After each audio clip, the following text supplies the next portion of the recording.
Cuito Cuanavalle, l'Empire blanc vaincu. Épisode 1, la tempête approche, Cuba, l'Angola et l'ombre de l'apartheid.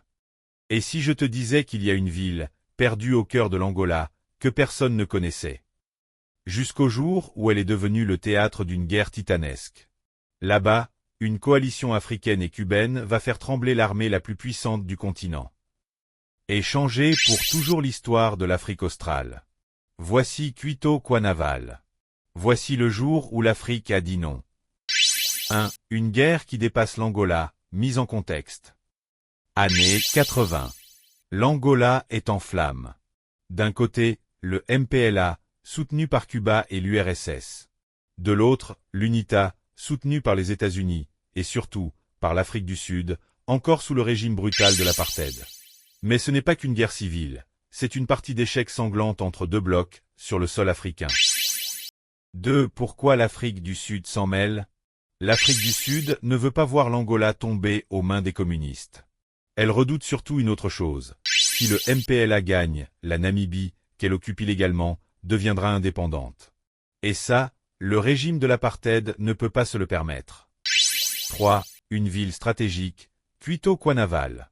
Cuito Cuanavalle. Une petite ville, isolée, mais clé pour le contrôle du sud-est de l'Angola. En 1987, les Sud-Africains lancent l'assaut. Leur objectif? Prendre la ville, détruire les forces du MPLA et ouvrir la route à Luanda, la capitale.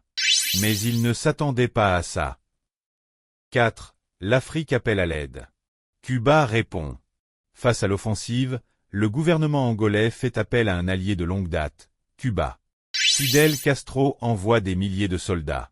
Des pilotes, des tankistes, des médecins. L'Afrique est sur le point d'écrire une page d'histoire, à deux continents. 5. Préparation d'un choc monumental. À l'approche de Cuito Cuanavalle, des dizaines de milliers de soldats se préparent. Des MiG-23 décollent. Des blindés se rassemblent. Des tranchées sont creusées. La jungle angolaise devient un champ de guerre. Ce n'est plus une simple bataille, c'est un combat pour l'avenir de l'Afrique. Mais ce que les généraux de Pretoria ne savent pas, c'est que cette bataille va durer plus de 6 mois, et qu'au bout du chemin, c'est leur propre régime qui vacillera. La suite, c'est l'enfer de Cuito Cuanavalle. Ne rate pas le prochain épisode.